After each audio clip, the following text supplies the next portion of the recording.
We're tracking a big Pacific storm and what kind of rain and snow we can expect heading in through much of this work and school week. I'm ABC 10 Chief Meteorologist Monica Woods in Sacramento, capital city of California. And this is the system just off the coast right there. Some of the impacts that we're going to be looking at, obviously dropping off, recess and pickup for school events. Also in the Sierra, changing snow levels. And then this weekend, we're starting to gear up for holiday travel. So kind of timing out when the best time to go will be. We are 11 days and counting from Thanksgiving, followed by the winter solstice, and then Christmas Day, 43 days away, 50 from New Year's Day. And if you recall, last New Year's Day is when everything was opening up with our storm cycle, and it was just one system after another, leading to one of the wettest that we've had in the books for rainfall and one of the snowiest for the Sierra. Ski area projection open dates. Mammoth and Mount Rose are actually open right now. Now, everything is subject to close if we don't have the proper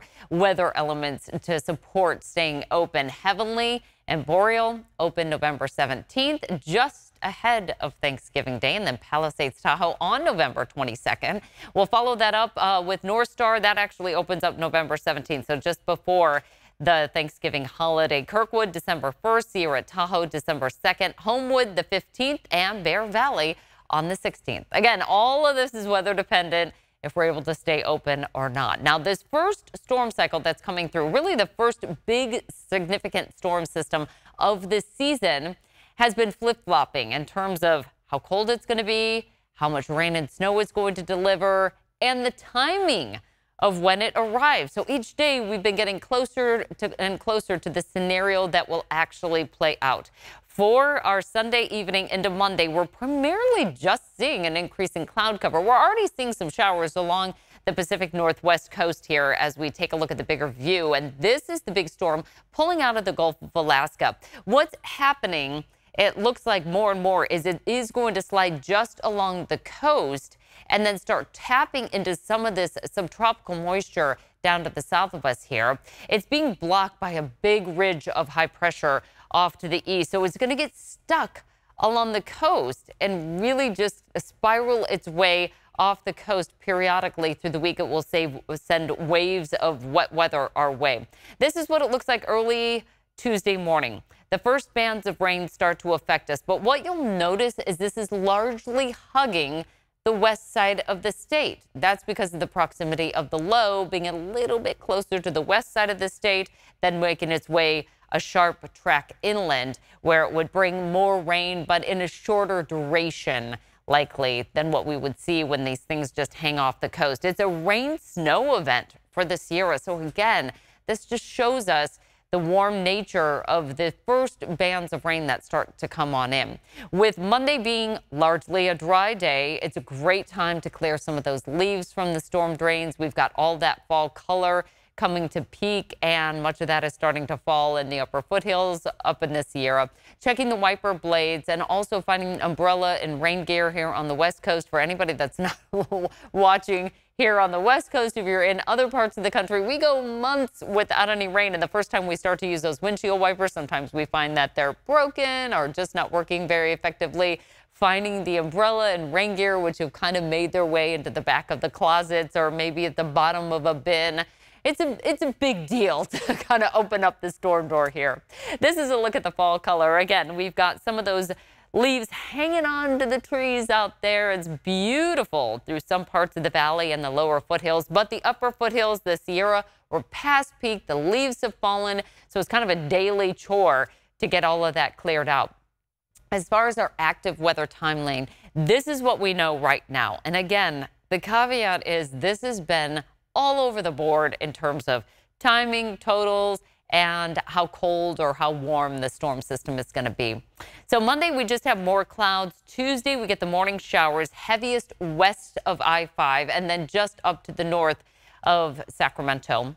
For Wednesday, showers return. That snow level about 7,000 to 7,500 feet. What's interesting about that particular snow level is that most of our passes are right in the middle of that snow line. Lots of changing conditions expected for our Wednesday outlook, and then a chance of showers into Thursday, but this isn't over yet. It looks like even Friday into Saturday, we've got more opportunity for rain and snow. As you'll see with these rainfall totals, it's very evident where a lot of the rain is going to be falling. About 1/10 of an inch or so for Sacramento as we make our way through the overnight hours Wednesday into early Thursday. Largest amounts of rain will be falling right through the Bay Area, especially the North Bay area where Santa Rosa is picking up about 1/2 inch. This is just with the first round that we're going to be seeing. But again, successive waves start to come on through for the middle and end of the work week. So those totals will be going up. This is not the best outlook that we have seen. As far as our snowfall totals, you can see we're barely measurable by the time we get into our early Thursday morning. Much of that is going to be the Lassen Peak and then south of Highway 50. So Mammoth getting a little bit better snowfall amounts. Those happen to be some of our higher peaks through the central Sierra, where they'll benefit from the warm nature of the storm, which holds a lot of moisture, but also it's going to take a lot to get that snow level to come down the hill. So Thursday morning, again, that's when we see this wave of wet weather starting to move on through. And then by the afternoon, things are already lifting up to the north. So Redding starting to get in on some of that rain and along the northwest coast. And then that's where it largely stays. Wednesday afternoon, we start to see the next wave of wet weather coming in. Again, benefiting the Bay Area more so than the Central Valley. And the snow, there we have it right through the central spine of the Sierra through Yosemite along 395. Some dicey travel there south of Highway 50 if you happen to be making your way over in that region. Wednesday evening, we're still looking at lingering showers. Again, most of the snow is south of the Tahoe Basin. There's still some ski resorts that will benefit from this. Bear Valley, Kirkwood, Mammoth, getting in on some of that beneficial snow. Now, the reason that we track these atmospheric rivers, especially through the winter months, and we certainly saw our fair share of flooding from these atmospheric rivers last season, the Center for Western Weather and Water Extremes has done a lot of research over about the past decade or so on these atmospheric rivers. Here's what we know. It brings about 25 to 50% of our water supply across the West Coast. It is also the main cause of flooding, and the absence of atmospheric rivers are also the main cause for drought. We've been going periodically over the past couple of years, bouncing from flooding conditions to drought here in California. So it's very important that we watch these atmospheric rivers. They can carry about the same amount of water as 20 Mississippi rivers, a really strong event, and that causes a tremendous concern for flooding. Now, we certainly need the rain. These are our totals since the beginning of the water year, October 1st. We virtually had nothing for Southern California. But as we make our way northward, this is pretty typical. You see much more water. Our biggest reservoirs are up in the northern part of the state, where we happen to have bigger rainfall and snowfall totals. But we're still falling behind. We actually need to get this storm cycle going.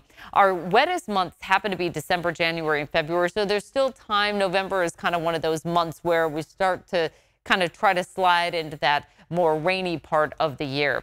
But when we look at the longer range forecast, and this takes us all the way up to Thanksgiving, it's very likely warmer, showing that this storm is actually going to be playing out in a warmer scenario. Now, the likely wetter outlook slides its way eastward as we head into next week for that longer range outlook. So we're likely going to be staying warmer, but also that wetter scenario is going to be east of us.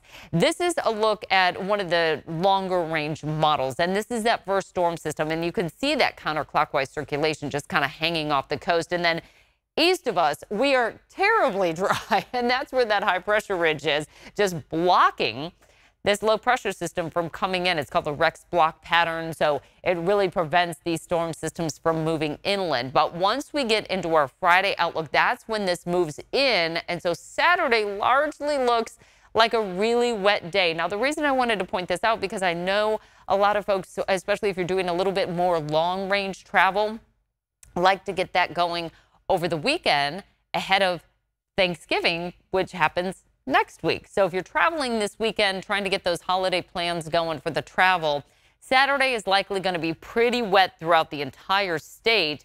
It's on Sunday that we actually start to dry out. And then next week is shaping up to be overall pretty dry, even into Wednesday, one of the biggest travel days of the year, especially if you're traveling by road. If you've got some car driving to do up and down the state, looks pretty good. If you happen to be going up through the Pacific Northwest, it looks like we are indeed going to be in a wetter pattern. Now, that isn't necessarily what we usually see with El Nino, which we've been tracking, and the newest outlook just came out. Typically, what we see is a wetter than average Southern California and a warmer than average Pacific Northwest.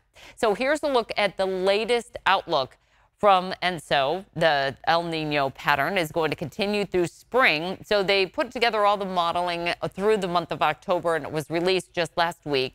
And it really peaks, it looks like, still through that November, December, January period. And it holds through about February, falling off, but still holding right here through about the mid-spring, late spring time frame, and then it starts to go back to that neutral position. But a strong El Nino has in the past played out with huge precipitation for Northern California. This is just some of the statistical information that we have. Normal precipitation, about 50 inches or so for the Northern Sierra, where we have Tahoe and Truckee, some of those bigger areas. 1958, we had well above average, but here you can see 1966, strong El Nino event, but it was very dry. Now, we followed that up with 73, 83, and 98 being above average for precipitation. I do want to point out that doesn't necessarily mean snow.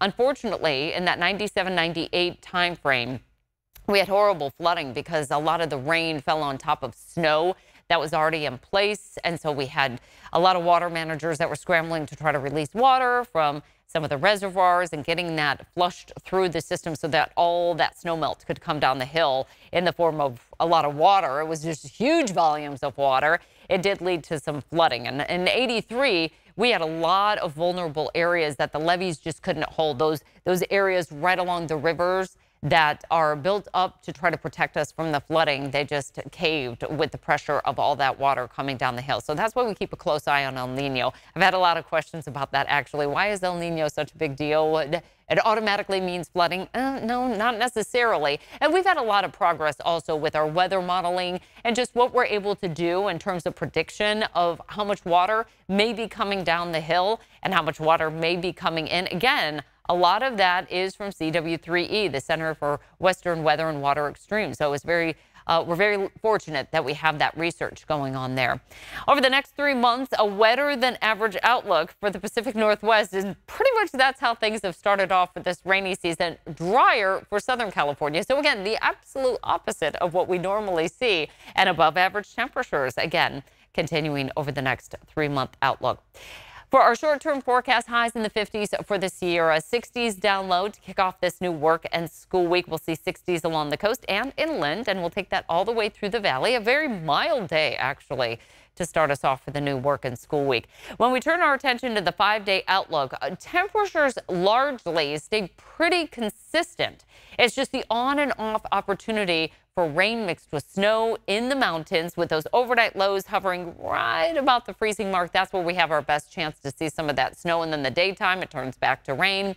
For the foothills, it's all rain. And along the coast, that's where we're going to see the bulk of the moisture throughout much of the work week. As far as that 10-day forecast, this is going to take us through that weekend outlook. And as we edge closer to Thanksgiving, by the end of the 10-day outlook, we start to dry out and staying pretty close to average there. A little bit cooler on that Wednesday outlook, but overall nothing too extreme. I do want to mention that if you haven't done so already, download that ABC 10 Plus app on Roku, Apple TV, Fire TV. It's just a great way to stay up to speed on all these extended forecasts like what you're seeing right here, as well as some of our longer series, Mega Flood, Water Wasted, our California Drought series as well. Always on. We have a 24-hour storm 24-hour news cycle going on there, as well as our weather extras. That's where you'll find those in-depth forecasts and those series that we've produced through the ABC 10 weather team. And we'll also be giving you updates on this particular storm event, the first significant storm of the rainy season, and how it's going to play out, not only for this week, but leading into the weekend forecast as well. So I hope you enjoyed this extended forecast. And in the meantime, have a good rest of your day.